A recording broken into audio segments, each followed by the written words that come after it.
mintys tokios, kad žaidėm prieš gerą komandą išvykoje, kur niekam nebūna lengva.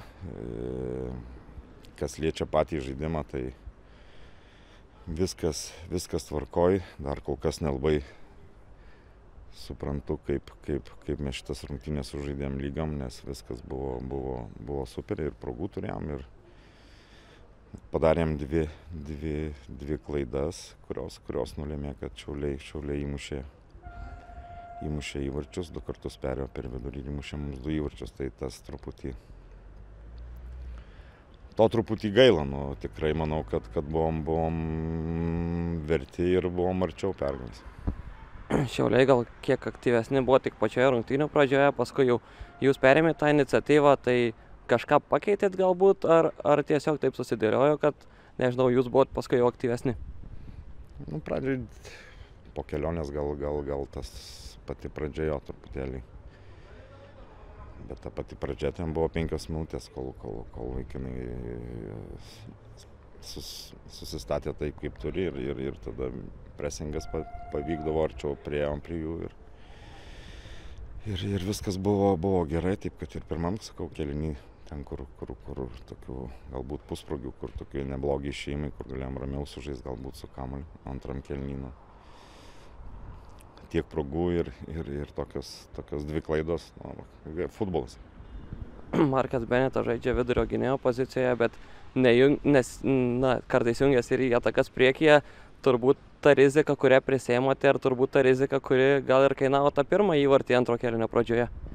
Ne, čia nėra jokios rizikos žaidiminė situacija. Prie pirmo įvarčio, kur minėjom, kad Šiauliai laukia kontratakų ir vidury buvo prarastas kamuolys.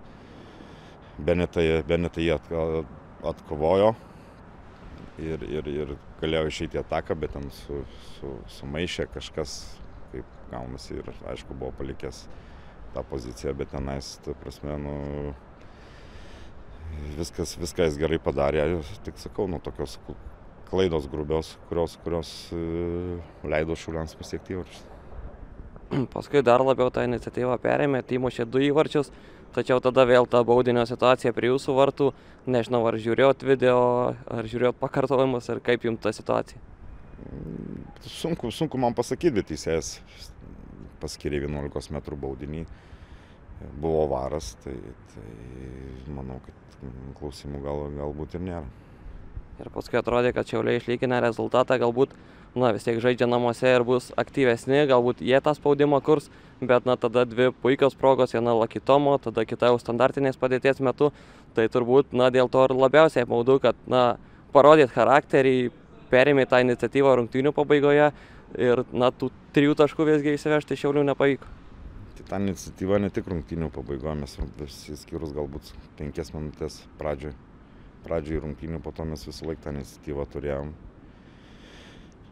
Ir sakau, turim progas, neišnaudojom, bet negalim praleisti tokių įvarčių.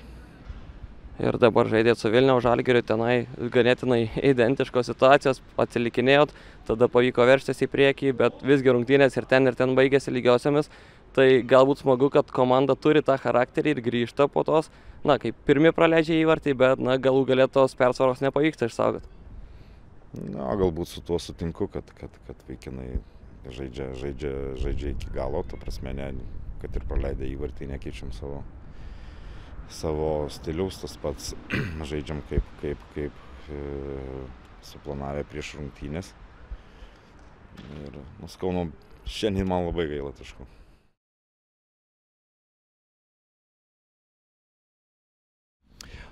Galėtų sakyti taip, aš galvoju, kad šioje situacijoje, ko mes matėme ant aikštės, į situaciją, kas mums buvo prieš rungtynės su traumuotais, su sergančiais žaidėjais, aš galvoju, kad mes esam patenkinti su rezultatu, todėl kad aš galvoju, kad šiandien buvo situacijos, kad mums vartininkas išgelbino ir Sūduvos komandoje buvo daugiau šansų negu mums įmušti, bet tos taip pat gali pasakyti, kad pirms gols buvo labai gera kontratakė, mes norėjom daugiau tokių organizuoti, aš sakysiu, kad ne visi iš to, ko mes planavom atakoj, ir tranzicijos buvo gerai paveikti ant aikštės ir aš sakysiu, kad rezultatas yra šiandien geresnis negu tas, ko mes ant aikštės parodėm, bet nuo antros pusės, kas yra svarbu, komanda ir ne tiek lengvos rungtynės, žaidė iki galo,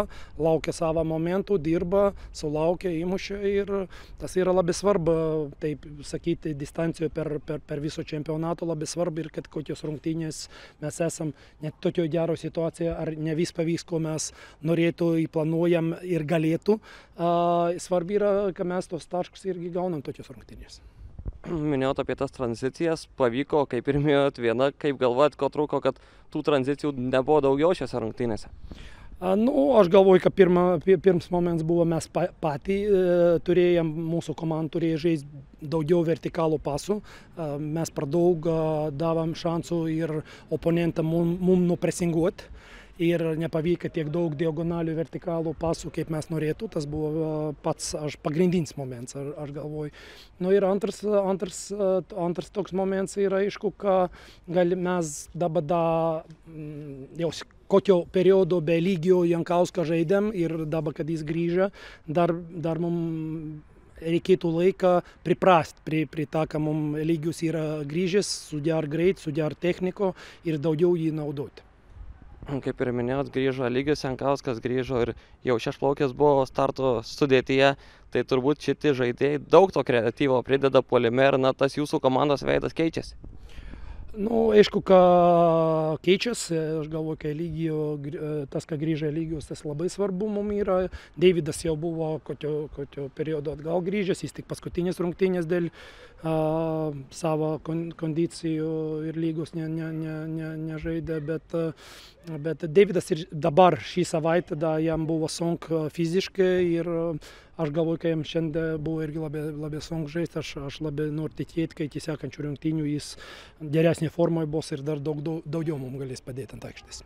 Ir įmušėt pirmieji, bet tada praleido 2 kartus. Kaip galvojat, kas per tą atkarpą nesuveikė, kad Sūduva tų progų kūrėsi tikrai nemažai per tą atkarpą, sugebėjo ir išsiveržti į priekį tuo pačiu? Pirmas momentas buvo, mes per žemai nusisėdėm, kad mes žaidėm gynyboje, mums reikėjo žaisti aukščiau, žaisti agresyviau, tad būtų daugiau situacijų, kur mes gaunam kamuolį, išeinam į tranziciją. Ir galim įsakyti, kad tad, kad gavom kamuolius, buvo situacijos, kad mes labai skubėjom su kamuoliu ir turėjom to pirmo paso tikslesnė padaryti, lai tegu mums būtų daugiau tokios gerų tranzicijų situacijų, tą vietoje mes daug praradam savo aikštės pusėje kamuolių, įdavėm šansų Sūduvai. Ir tada pavyko rezultatą išlyginti. Dažnai ta namų komanda stengiasi lipti toliau, esą turnyro lentelės kaimynai su Sūduva šiuo metu. Atrodo, kaip galvojat, kas lėmė per tą paskutinę atkarpą, ar jėgelių pritrūko, ar ko, kad Sūduva buvo ta komanda, kuri tas 2 geras progas turėjo rungtynių pabaigoje? Aš galvoju, aišku, kad mums fiziškai buvo sunku, kaip aš jau sakiau, mums buvo 3-4 žaidėjai, kas šią savaitę negalėjo ruoštis gerai rungtynėm, todėl kas sirga. Ir antras momentas, mums ir pritrūko gal biškį ilgesnė sulelė, jeigu mes sakam apie mūsų Sūduvos komandos situaciją, aš galvoju, kad Sūduva ir daug padėjo tas, kad jie galėjo išleisti šviežius žaidėjus iš sulelę ir tai, sakykime taip, to paskutinį spaudimų didesnį negu mes padarytų, bet vis tiek mums buvo situacijos, kur ir ten buvo šansas biškį geriau sužaisti, pagauti savo tranzicijų ir tos paskutinės 15 minučių. Ir praėjusią savaitę turėjau tokias nesėkmingas rungtynes su Riteriais, tai dabar turbūt bent jau psichologiškai buvo svarbu čia namuose nepralaimėti. Aišku, kad tas buvo svarbu buvo todėl, kad mes esam, kaip sakam, arti su Sūduva ir lentelė ir mums yra svarbu ir juos neleisti toliau ir tuos taškus paimti ir aišku, kad tas buvo svarbu, bet, kaip aš jau sakiau, po rungtynių su Riteriais čempionatas yra 36 rungtynės ir labai svarbu yra ten nuo rungtynių į rungtynių eiti, jeigu pralošiam, tai grįžti, jeigu laimėm, tai, kaip sakant, ruoštis sekančiom rungtynėm ir čia labai svarbu yra, lai mums būtų toks stabilums ir pats svarbiausias man, kaip treneriam yra, lai mums grįžtų mūsų žaidėjai, mums būtų daugiau variantų, ko mes galim naudoti per rungtynės ir iš suolelio ir ruošiantis rungtynėm.